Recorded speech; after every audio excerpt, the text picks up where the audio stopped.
welcome to another episode of I Demand a Homestead. My name is Amanda, and today what we're going to be talking about is our kind of first introductory video on how to prune fruit trees. I'm going to talk a little louder today because we do have some wind going on in the background, so hopefully you'll be able to hear me okay. Fruit trees was kind of one of the things that I was really keen to get, but I didn't really know all that much about them.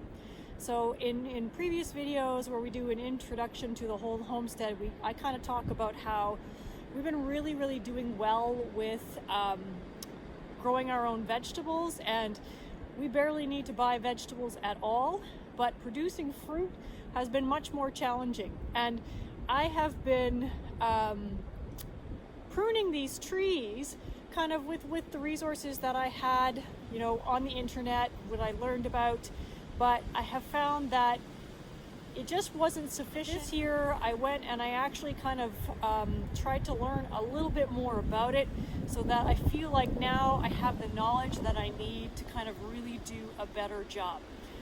So those books, the two books that I have been using are by a fellow named Michael Phillips. The first one is The Apple Grower. That's because we have a lot of apple trees and there's some things that are specific to apples. And then I also got the other one that he wrote called The Holistic Orchard. So these are the kind of principles that I'm going to be using to prune our fruit trees today. To start with, you're going to need a few basic tools. And I have got, it's kind of just what I have. They're nothing fancy. I've got a saw there, which is kind of got a small handle on it, which is going to be good for pruning branches that are over about 1.5 inches. I also have a pair of long-handled loppers for smaller branches, and then I've got a pair of hand pruners. And I've sharpened all of those, not the saw, mind you, but the loppers and the hand pruners. I've just sharpened them because you want nice sharp tools so that way you're not going to damage the branches, because the last thing you want to do is chop off a branch or cut off a branch and then damage the bark, because that's more likely to kind of get an infection, and then you can have a bigger problem on your hands. So very important to have nice sharp tools, and also wipe them down between each tree so that way if there's an infection that you're cutting out, you're not going to transfer it from one tree to the other. All right, now that we've talked about equipment, we want to talk about different kinds of pruning kind of terminology here. So I've got a branch that I've cut off a tree already, so that we can kind of talk about the different responses based on your cuts. So the first thing, and this is kind of regardless of the size of the branch, this is kind of how you want to do things. So when you're cutting a branch, you can do two main kinds of cuts. One is called a thinning cut, and one is called a heading cut, okay? So if you take this branch, let's see here, if I take it right kind of above the kind of just the collar here of that branch, okay, and I trim it off, that's called a thinning cut. And because of where it is, right against the branch here, against a main kind of stem, it's not going to promote that much growth. So this is a really kind of good cut to use from the bulk of your pruning, unless you specifically want to trigger growth in your tree somewhere. Like let's say you've got a branch that's grown too long and you want it to kind of start sprouting closer to the trunk, then you're going to do something called a heading cut. So let's say this branch is getting too long and I want it to start branching out here. Then what I can do actually is take a cut right here, okay, and I'm going to probably do it if I can find a little leaf bud, which are these little kind of triangular buds that are kind of just pressed flat against the stem here. And I'm going to just give it a trim. So I've given it a cut right in the middle here, right? So you can kind of see the difference. This one is right kind of out in the open versus this kind of thinning cut, which is right against the stem. All right, so this one is not going to promote vegetative growth. This one is really going to get a lot of sprouting. And you only use a heading cut when you're doing it quite on purpose. All right, so don't just kind of trim them kind of in the middle of the air. You want to really only do that when you're trying to achieve a specific purpose, and that is you want to try and get the tree to grow and fill out a little bit more. All right.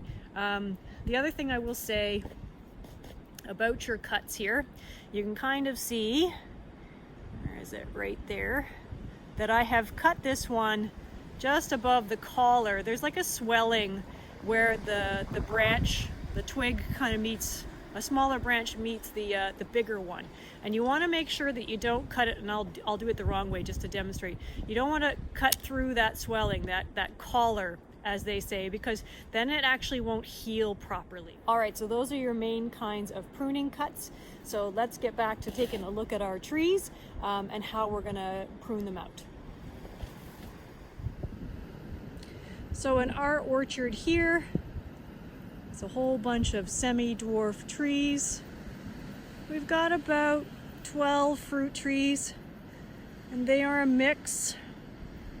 They're also at different ages. The bigger ones are about 4 years old, so they're just coming into production. So we've got some apple trees, we've got some pear, some plum, we've got a cherry plum cross. We have a nectarine that unfortunately is not doing very well. We're probably going to take that out. And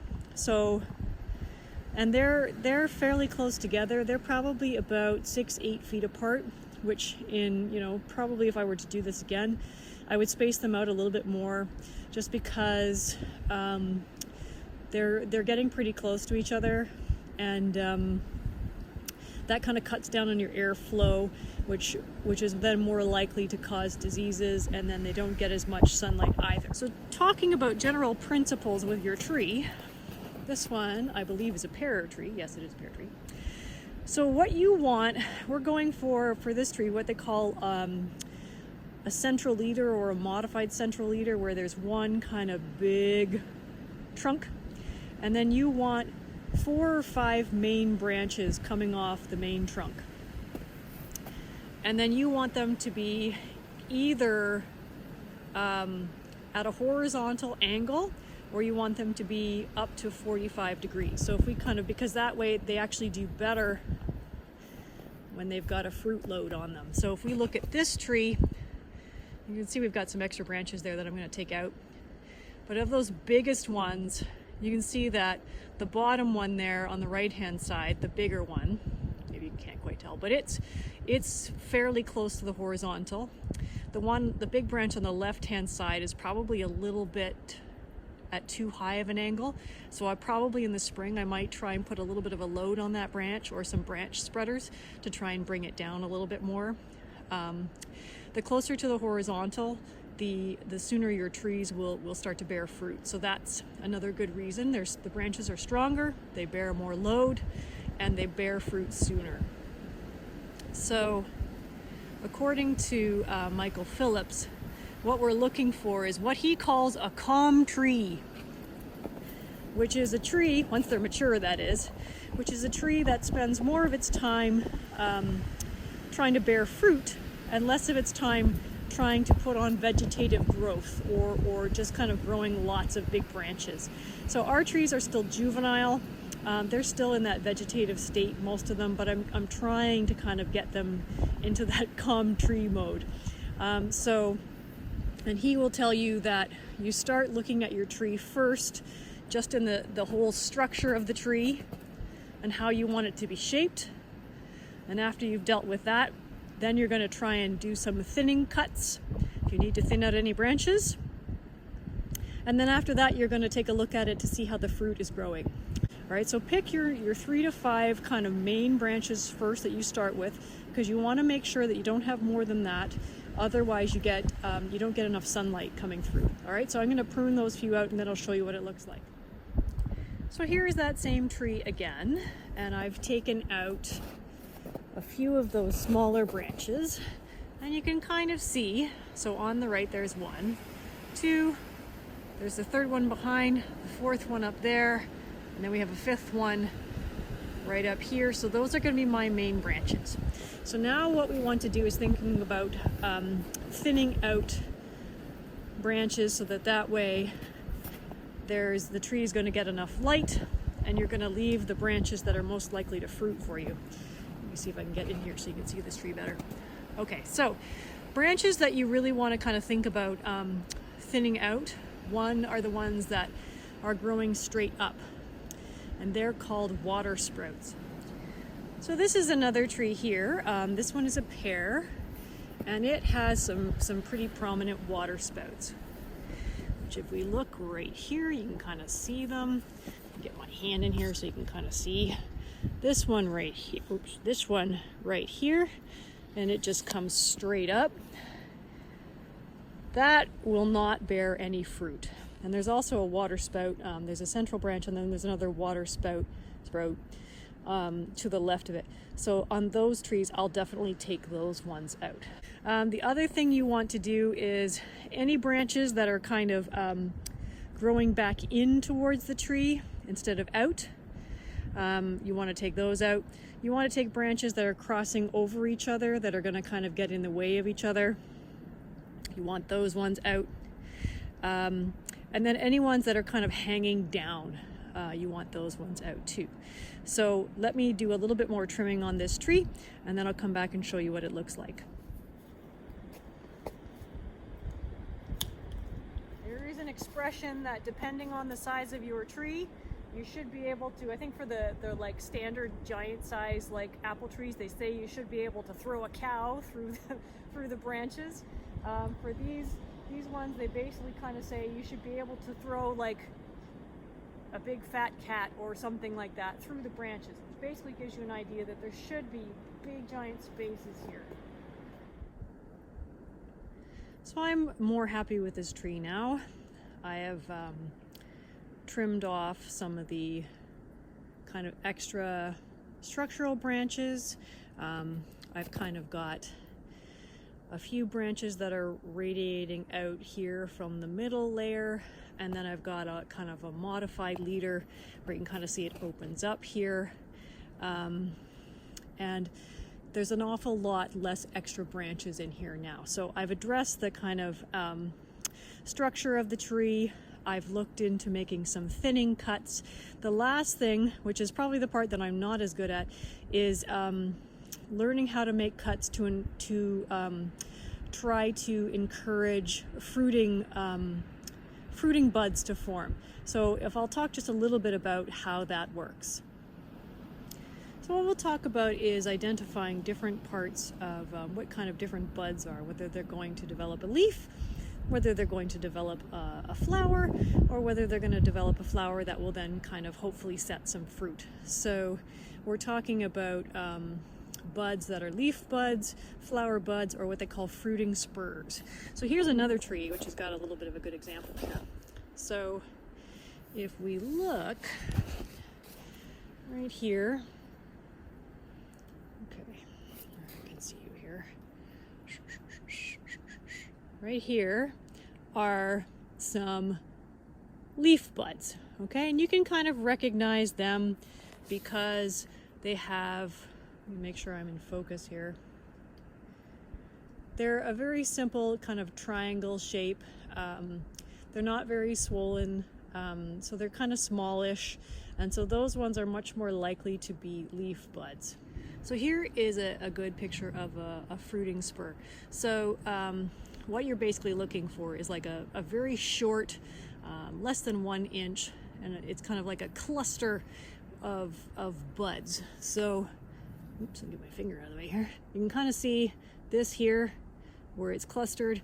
It can be 2, it can be 3, it can be more than that, but it's a short stem and it's got more than one, and they're fairly round, so that is likely to be a fruiting spur.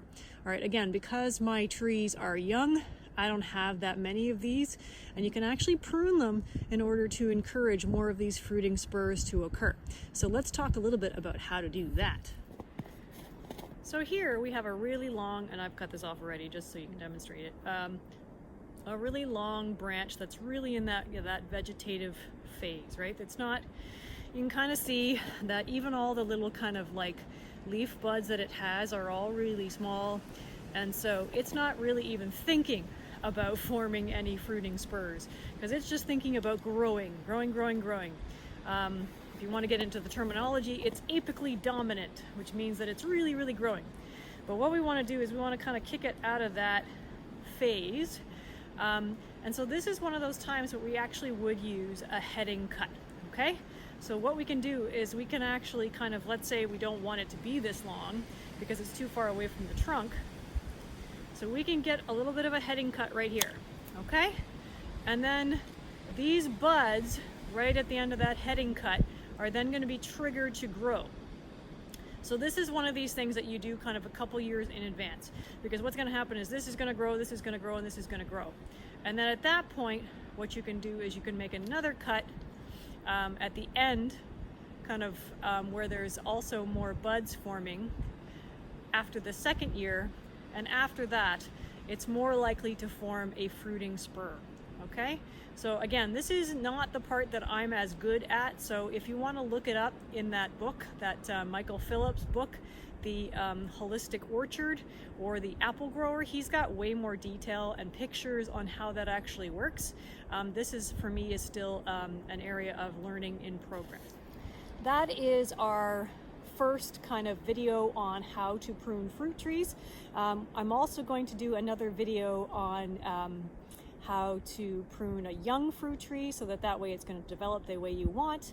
And then I'm going to do one on kind of how to deal with a tree that's gotten somewhat overgrown, because I've got a few of those as well. So if you like this video, please feel free to press the subscribe button. If you have any questions or comments, again, I'm still learning how to do this. Please feel free to post them and we can have a good chat about whether I'm doing this the right way, the wrong way. I think I'm getting there. All right, so I hope you enjoyed this episode, and we'll see you another time on I Demand a Homestead. Have a good day.